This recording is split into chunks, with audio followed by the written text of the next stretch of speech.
oscuros. ¿Están listos para poner a prueba sus creencias?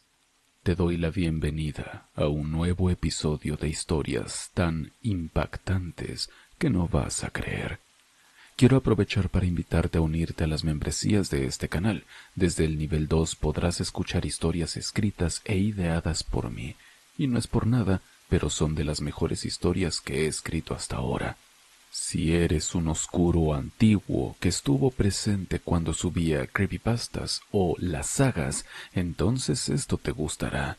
Y si no conoces esa cara de este canal, que es lo más probable, es un buen momento para que te unas y escuches historias crudas, frías y sin filtros. Y de paso, me apoyas muchísimo. No te vas a arrepentir.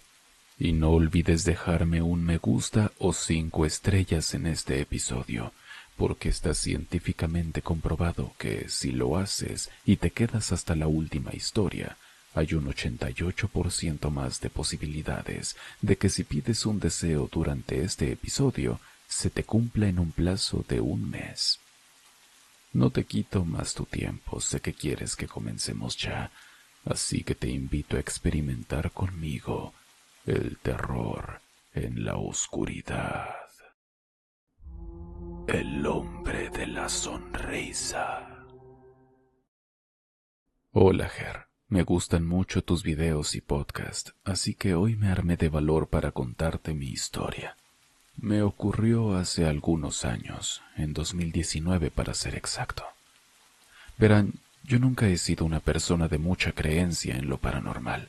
Siempre he sido un poco escéptico con esos temas y no les tomaba mucha importancia. Pero lo que me pasó en aquella ocasión me hizo replantearme muchas cosas. Todo comenzó con mi tía. Ella era una mujer bastante peculiar, por decirlo de alguna manera. Muchos en la familia decían que era una especie de bruja, aunque yo no creía mucho en esas cosas. Su casa siempre tenía un olor putrefacto y estaba constantemente sucia. Era un lugar desagradable y nunca me gustó estar cerca de ella. Un día, por alguna razón que no recuerdo bien, tuvimos que ir a visitar a mi tía a su casa. Yo decidí quedarme afuera, sentado en una pequeña banca de madera que tenía en el pórtico, en lo que mis padres entraban a hablar con ella. La casa de mi tía estaba ubicada en una especie de granja rodeada de campos y hierba alta. Mientras estaba sentado allí, mirando hacia la nada, de repente noté algo extraño entre la hierba alta que estaba a tan solo unos metros de donde yo me encontraba. Al principio no le di mucha importancia, pensando que sería algún animal o simplemente el viento moviendo las plantas. Pero cuando miré con más atención, sentí que se me helaba la sangre. Allí, entre la hierba, había un señor mirándome fijamente. Ger, no sé si era porque no veía del todo bien, pero estoy casi seguro de que tenía una sonrisa muy inquietante. Una sonrisa que parecía que se recorría hasta llegar hasta atrás de su cabeza. Esto por supuesto me provocó un escalofrío por todo el cuerpo que no te imaginas. Me quedé completamente paralizado, en estado de shock. No podía creer lo que estaba viendo. Era como si ese hombre hubiera aparecido de la nada sin hacer ningún ruido. Pasaron unos segundos y finalmente reaccioné. Sin pensarlo 2 veces, me levanto de la banca y empiezo a correr hacia la casa. «¡Papá, mamá!». Ellos salen corriendo. Les conté lo que había visto. Estaba temblando. ¿Pero qué crees? Para mi sorpresa y frustración, ellos no me creyeron. «Es solo tu imaginación, hijo. O a lo mejor viste algún trabajador de la granja». Traté de insistir. Les describí al hombre con todo detalle, pero fue en vano. No me tomaron en serio y me dijeron que dejara de inventar historias. Decepcionado y asustado, no tuve más remedio que callarme. pero la imagen de ese señor con su sonrisa tan inquietante se quedó grabada en mi mente. De verdad no podía sacármela de la cabeza, y durante todo el camino de regreso a casa estuve intranquilo y nervioso. Vivimos muy lejos de ese lugar, así que nos iba a llevar bastantes horas llegar a nuestro hogar. Más temprano que tarde el cansancio me venció y me quedé dormido en el coche, pero mi sueño no fue para nada reparador. Ger, abrí los ojos alrededor de las 2 de la madrugada. Tenía la sensación de que alguien me estaba observando. Y allí, en la oscuridad del vehículo, sentado a mi izquierda, vi una sombra. Empecé a levantar la vista poco a poco, como si no quisiera ver realmente lo que estaba ahí, y vi que era la misma figura del hombre que había visto en la granja de mi tía, mirándome fijamente, con esa sonrisa inquietante. Yo quería gritar, pedirle ayuda a mis papás que estaban enfrente de mí, pero no podía moverme ni emitir ningún sonido. Era como si estuviera paralizado por el miedo. Luché con todas mis fuerzas para liberarme de esa parálisis, pero fue inútil. Finalmente la tensión, el terror y quizás hasta el sueño fueron demasiado para mí y perdí el conocimiento. Al día siguiente, cuando desperté, mis padres ya se habían ido a trabajar. Estaba solo en casa, todavía afectado por lo que había vivido la noche anterior. Pensé que tal vez todo había sido una pesadilla, un sueño producto del estrés y el susto que había pasado en la casa de mi tía. Pero entonces escuché un ruido fuerte proveniente de la sala. Era como si alguien hubiera tirado una silla al suelo. Con el corazón acelerado me acerqué lentamente hacia allí, temiendo lo que pudiera encontrar. Y allí, frente a mí, en el espejo que estaba colgado en la pared, vi al mismo señor de la sonrisa perturbadora. Estaba detrás de mí, reflejado en el cristal, pero cuando me di la vuelta rápidamente, no había nadie. Desde ese día no he vuelto a ver a ese hombre misterioso, pero la experiencia me marcó profundamente y me hizo cuestionar muchas cosas que antes daba por sentado. Sé que puede sonar difícil de creer, pero les juro que todo lo que les he contado es verdad. A veces las cosas más aterradoras y extrañas pueden suceder cuando menos te lo esperas, y aunque ahora han pasado varios años, el recuerdo de ese encuentro sigue en mi memoria. Gracias por escuchar mi historia, y espero que si alguno de ustedes ha pasado por algo similar, sepa que no está solo. A veces compartir nuestras experiencias puede ayudarnos a encontrar consuelo y quizás con suerte algunas respuestas. Un abrazo, Ger. Un abrazo para ti también de vuelta. La siguiente historia me gustó mucho personalmente, Oscuros. Es un misterio que, de hecho, puedes buscar en internet y te saldrán testimonios. Disfrútala. El Cajas. Hola, Ger. Hace un tiempo te mandé otras anécdotas y varios me escribieron que querían saber más, así que aquí estoy. La verdad no sé si tendrás una sección para estas historias, pero aquí vamos. Si algo suena raro, corrígelo con confianza. La idea es que se entienda tal cual lo viví. Soy de Ecuador, y un abrazo a todos los ecuatorianos que te escuchan. Y aunque mi día a día es bastante normal, esas 2 noches que voy a contarte me dejaron convencido de que no estamos solos. Todo empezó un martes cualquiera. Había vuelto tarde de la universidad. Terminé una tarea de cálculo y me acosté como a la 1. Mi cuarto da a la calle principal. El callejón lateral suele ser la ruta de los vecinos cuando llegan en coche, así que las luces que se cuelan por la ventana no me sorprenden. Lo que sí me cuesta es dormir si no está todo oscuro.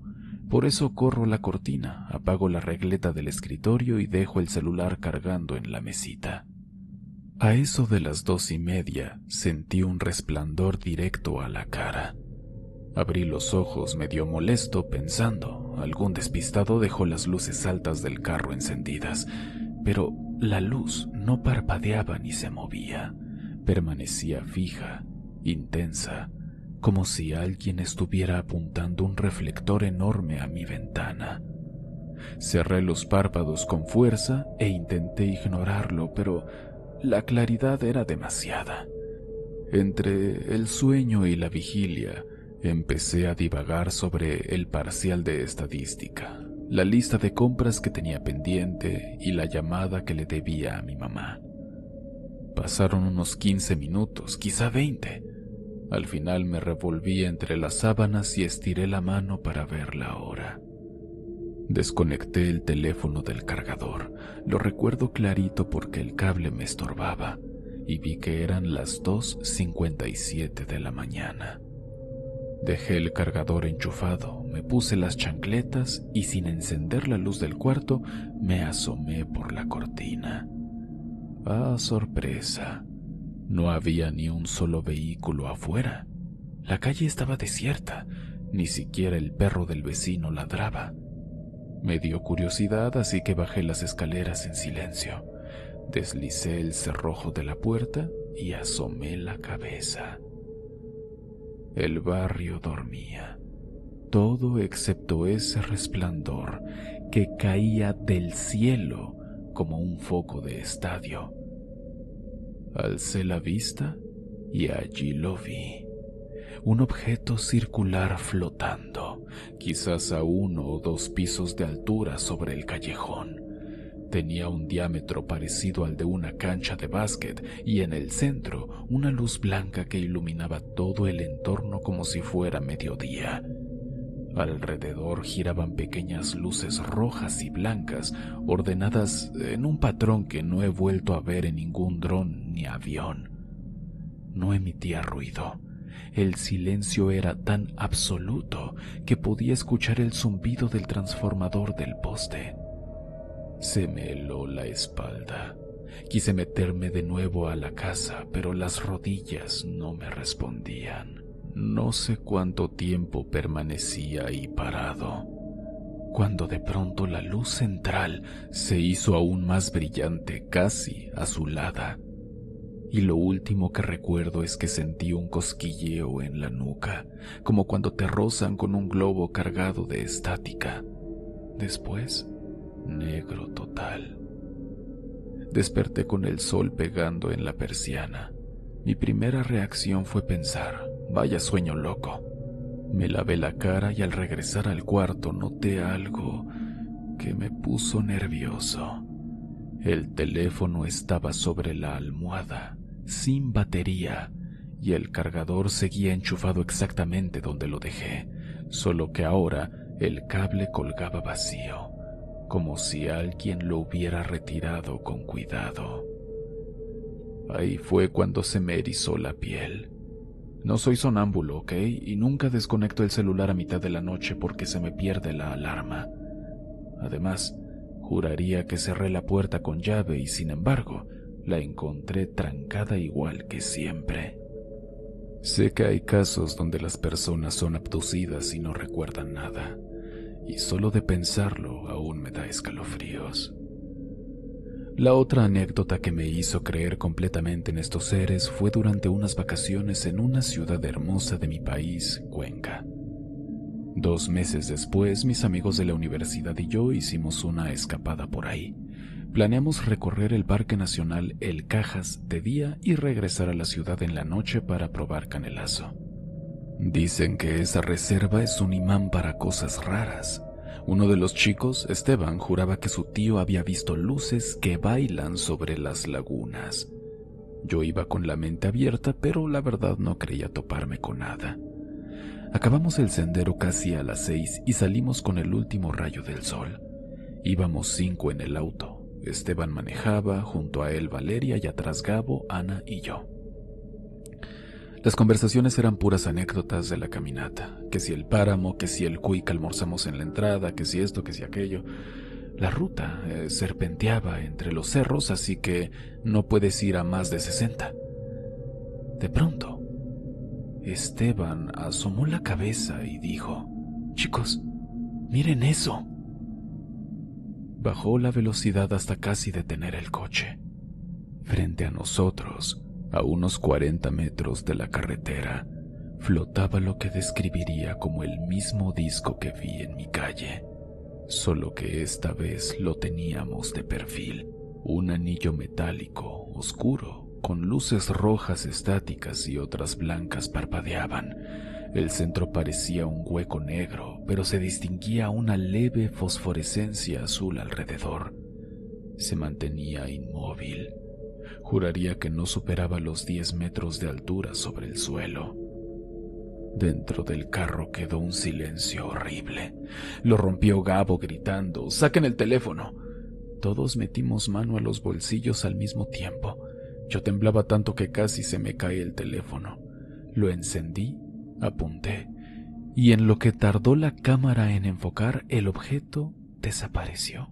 No se elevó ni voló hacia un lado, simplemente como que se desvaneció, dejando una estela brillante que se apagó enseguida. Abro un paréntesis oscuros para contarles que busqué artículos sobre el Cajas y es verdad. Muchos reportes dicen que hay luces que surgen del agua de las lagunas. He leído que hay teorías sobre bases subterráneas y portales y cosas así. Así que está interesante. Y volvemos. Personalmente estoy convencido de que hay vida fuera de nuestro planeta y que por alguna razón se pasean por nuestros cielos como si inspeccionaran. ¿Con qué fin? No lo sé. Tal vez investigan, tal vez somos parte de un experimento. ¿Y tú, Ger? ¿Crees que hay algo más allá de este mundo visitándonos? Bendiciones, Ger. Me gusta tu narración, me relaja. Adiós. Para los valientes que han llegado a este punto del episodio, pongan en los comentarios el siguiente emoji secreto: una caja.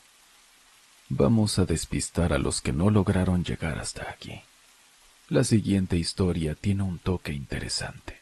Es de esas historias de gente mayor, relatos que nos dan escalofríos por pensar o imaginar en lo que nuestros abuelos pudieron ver. El diablo en el asadón. Hola, Ger. Nuevamente te saludo esperando que te encuentres bien. Te agradezco por haber subido mi relato. Escucharlo de tu voz me causó mucha ilusión. Ahora estoy aquí escribiéndote este correo para contarte los relatos de mi abuelo. Esta vez no estuve presente en ninguno de los hechos, pero espero que sus relatos cortos sean del agrado de los oscuros. Verás, mi abuela murió cuando mi mamá aún no cumplía los 10. Dicen que fue una gripe mal atendida, aunque allá en el pueblo la gente siempre añade cosas de brujería o malas miradas. Mi abuelo se quedó con 4 niños. Él era de carácter duro, campesino de los de antes, pero la tristeza pudo más que su carácter. Primero dejó de trabajar la tierra, luego empezó a rondar las cantinas y al final podía pasar semanas enteras sin volver a casa. Mi mamá me contaba que las cosas raras arrancaron en ese tiempo. La primera noche que recuerda algo estaba en su cama, medio dormida, y oyó la voz del abuelo al otro lado del cuarto. Él murmuraba como si rezara, pero no decía ni un Padre Nuestro ni un Ave María. Repetía frases sueltas. «No, todavía no. Déjame en paz, faltan los muchachos». De pronto se quedó callado y mi mamá escuchó un gemido bajo, como si alguien sollozara justo debajo del colchón. Ella no se atrevió a levantarse. Al amanecer, el abuelo juró que algo se le había metido bajo la cama y que mientras dormía, una voz le pedía que se quitara la vida para reunirse con su mujer. Al principio los tíos pensaron que era la borrachera hablando, pero la cosa escaló rápido. Cada noche, un humo espeso, muy denso, empezaba a colarse entre las tablas del piso. Primero olía a leña húmeda, luego a azufre. Mi mamá relata que el cuarto se ponía pesado, como cuando está a punto de llover y el aire no corre. Eran niños y no entendían, pero aún así sabían que algo estaba mal. La tía mayor empezó a dormir con un machete debajo de la almohada por si las dudas. En Guatemala muchas personas se dedican al trabajo agrícola. Mi abuelo fue una de ellas en su juventud. Cuando el dinero escaseó, aceptó un trabajo eventual limpiando milpas a 3 leguas del pueblo. Salía de madrugada con un azadón al hombro.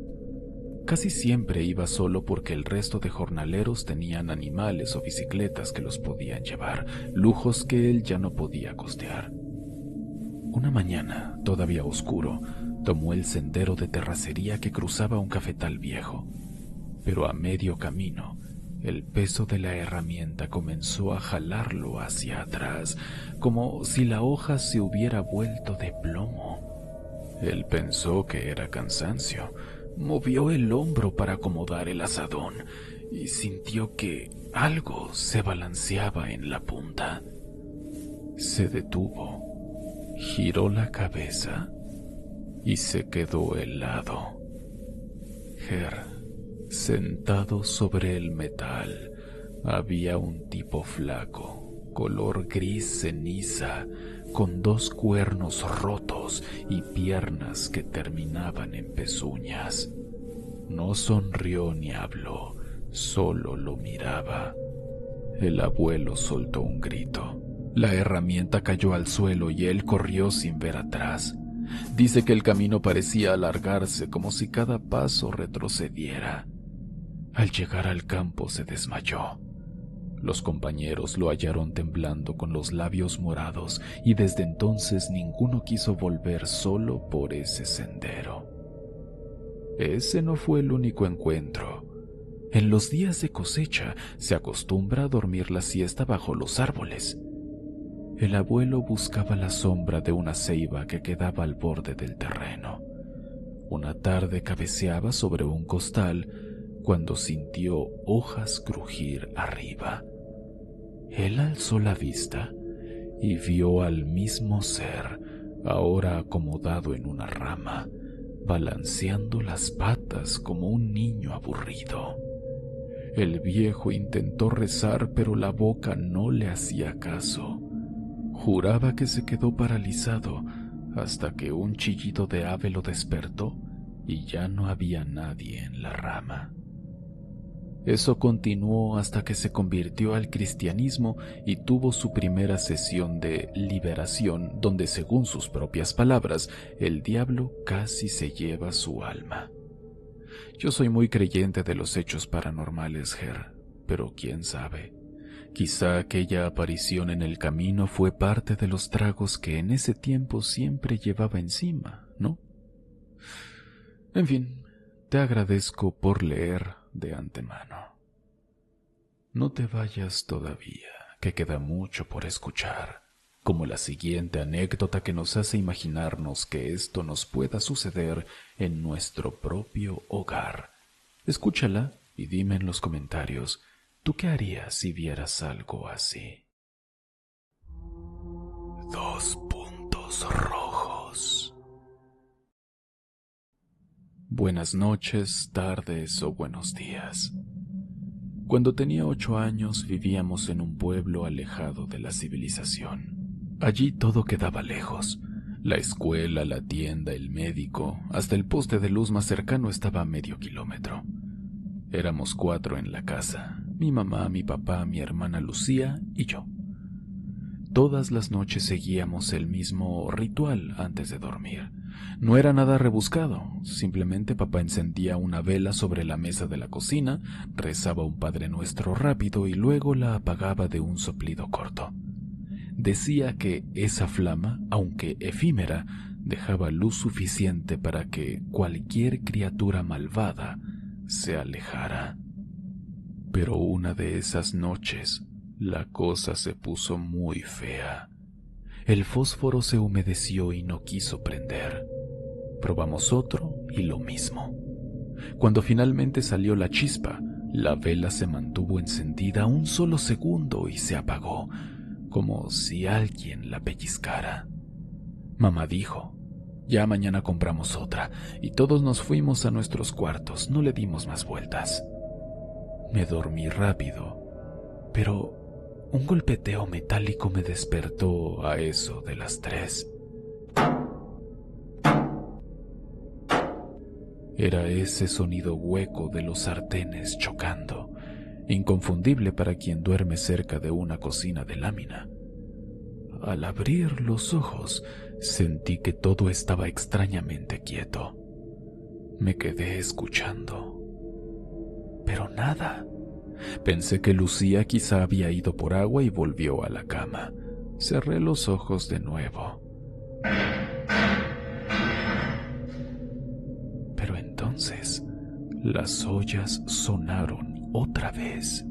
Esta vez más fuerte y con un arrastre largo, como cuando uno empuja una olla grande. Agarré la linternita que tenía guardada en mi cajón. Puse los pies sobre el suelo, estaba helado. Me levanté y comencé a caminar. Paso a paso crucé el pasillo y llegué a la cocina.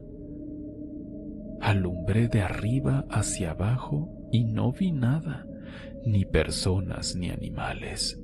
Luego fui a la puerta principal y me percaté de que seguía cerrada con tranca. Di media vuelta para regresar, todo estaba bien, pero justo ahí, el escándalo volvió a sonar detrás de mí. Giré la linterna por reflejo y la luz iluminaba apenas a una cosa negra, alta, tan alta que casi tocaba el techo de lámina. No distinguí forma de cara ni ropa. Era como la sombra que deja a alguien al ponerse frente a un foco, solo que ahí no había nadie que lo tapara. El bulto se movía, pero muy lento. Yo me quedé quieto. Luego la sombra se dio la vuelta. Yo siento que me miró y se dirigió, creo que hacia la ventana, como si supiera que esa era la salida. Yo no quería quedarme más ahí. Regresé a mi cuarto muy rápido, pero no dormí nada. Al día siguiente, cuando se hizo de noche, le pedí a papá que dejara encendida la lámpara de queroseno, pero dijo que se acababa el combustible y que mejor durmiéramos temprano. Otra vez trató de prender la vela y otra vez se apagó sola. Yo pensaba que algo malo iba a pasar ahí. No sé qué hora era cuando otro ruido me levantó, esta vez justo en mi puerta. No venía de la cocina, era un roce suave, madera contra madera, como cuando uno empuja la puerta sin querer hacer ruido. El pomo giró despacio, giró, chirrió, y la puerta se abrió apenas lo suficiente para que entrara un poco de aire frío. Yo me tapé hasta la frente. Mi corazón estaba latiéndome muy fuerte. Quise gritar a mamá, pero la voz no me salió. Y entonces lo vi. 2 puntitos rojos encendidos en la rendija, a la altura de la cara de un adulto muy alto. No brillaban como ojos normales, parecían brasas en carbón. La puerta chilló un poco más al abrirse y la sombra se quedó plantada ahí, mirándome. Era la misma forma de la noche anterior, solo que ahora cabía completa en mi marco. No habló, no respiró, solo estaba parada, como si esperara que yo hiciera el primer movimiento. No sé cuánto duró, pero mis brazos se cansaron de sostener la cobija. Cuando volví a parpadear, la puerta estaba cerrada y el cuarto vacío. A la mañana siguiente corrí a contarle todo a mis papás. Mis papás me miraron, pero no con cara de que estaba loco, sino como de preocupación. Y me empezaron a platicar que toda su familia en algún momento había vivido algo igual. No sé si esto le ha pasado a más familias, pero al menos en la mía sí, y no se lo deseo a nadie. Te mando un saludo desde Argentina. Un saludo para ti también.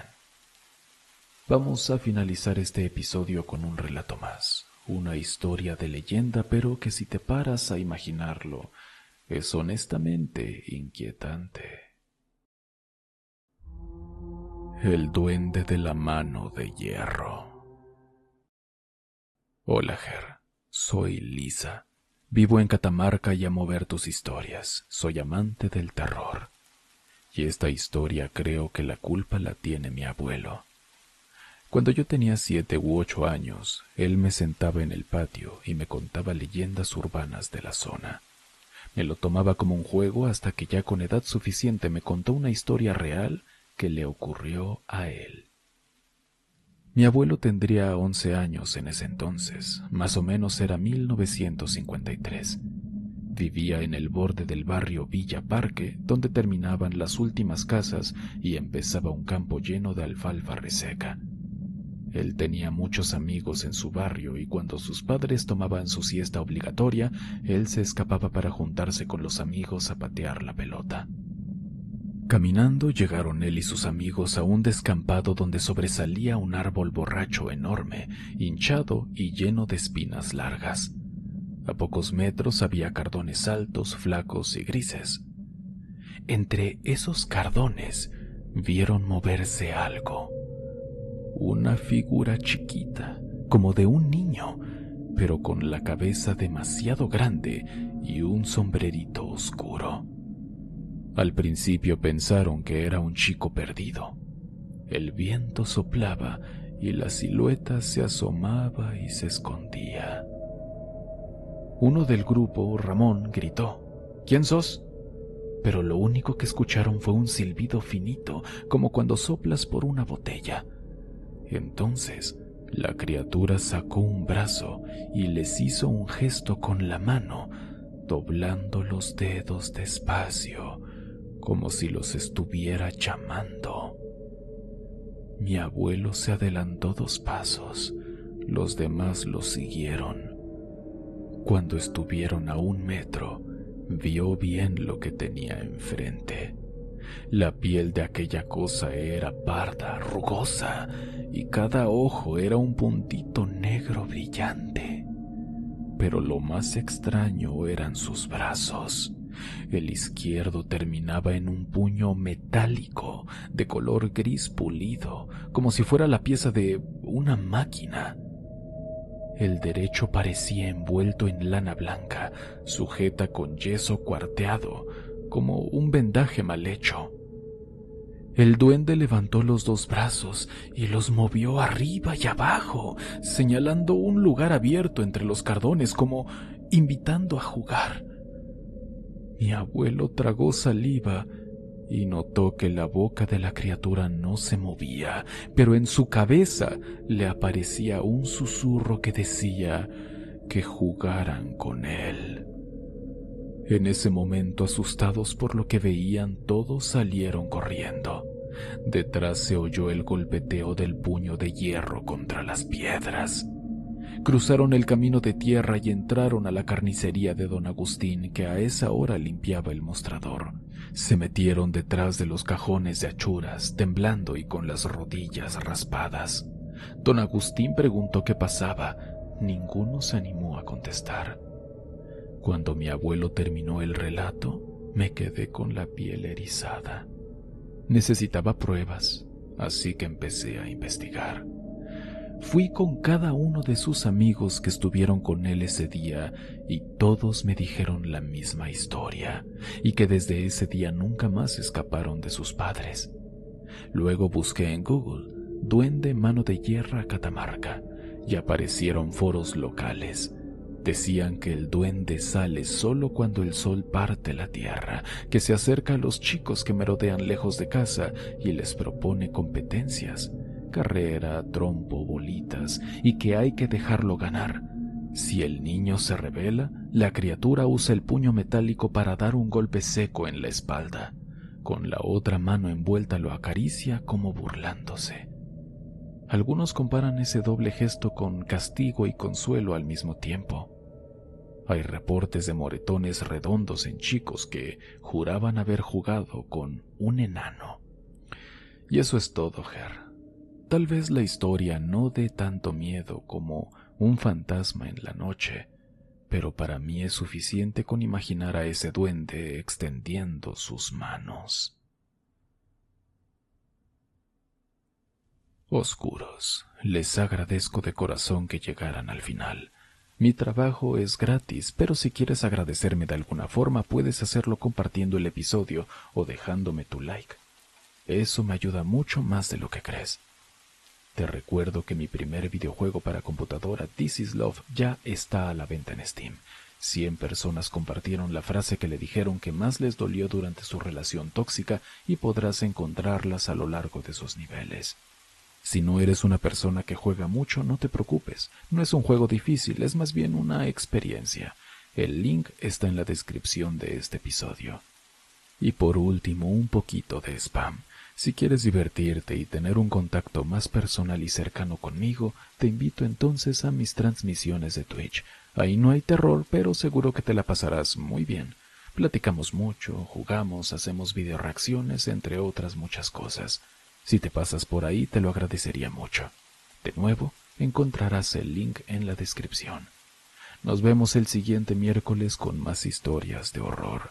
Si tú tienes una experiencia por contar, puedes enviarla a experienciasdehorror@gmail.com. Yo soy Ger. Experimenta conmigo el terror en la oscuridad.